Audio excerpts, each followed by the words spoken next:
So this is Enrico Costa again. This is an example of an insert through PHP. So the way this is done, let me show you my web page.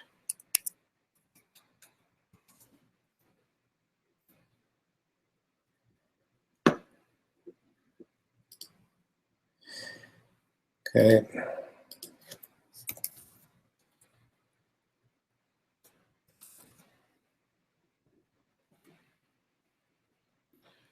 Okay, so in my teaching presentation, at the bottom of it, I have a form that takes a number of information that composes an event, a natural disaster event. So in this case, let's say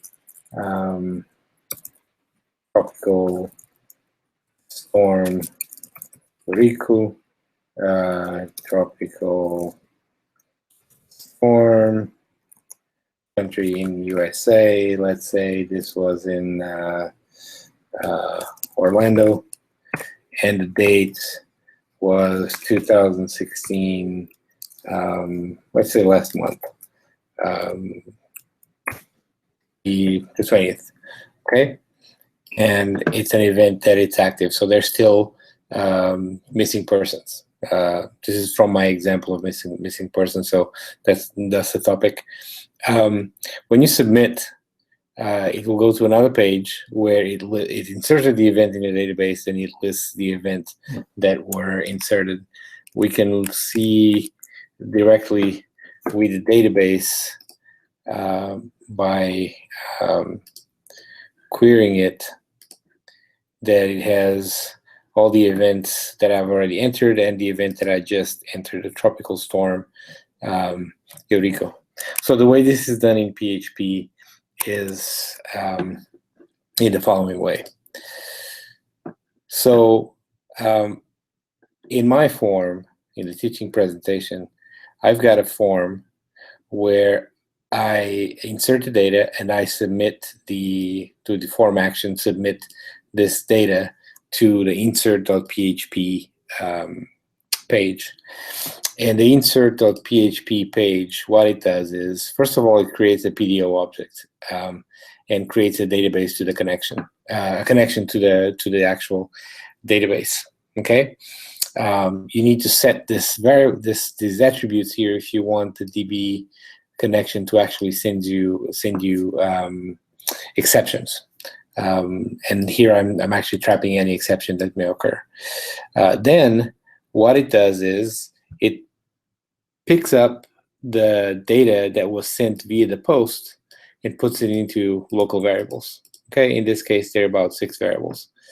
And then what it does is creates a query object where it composes a query.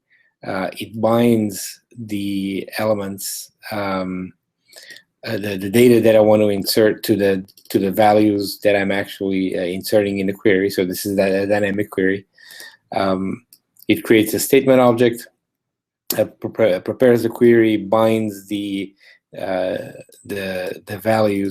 these parameters, to the actual variable names that I'm using, and then it executes the query. So it inserts the data into the database and then closes the cursor.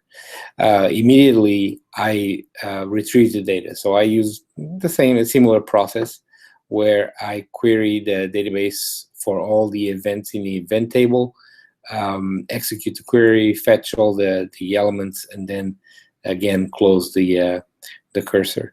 Then with this events object, I build a table. I do a for each event in the events object return, and I build the table that I show in the example. Okay, so very simple to use as long as you following the right method.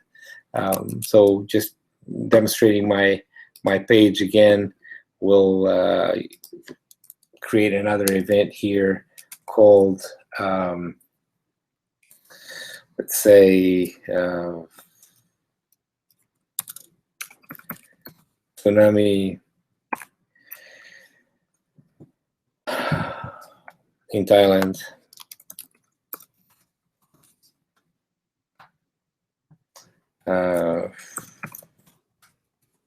Nami. I think the code is PHA. Not sure. This, I believe, was in 2000. I want to say 2005, in December the 26th, I believe. And then I just submit, and I've got my record here that was inserted in a database. And that's it. I hope you enjoyed, and if you have any questions, please reach out to me. I would love to answer any questions that you may have on this topic.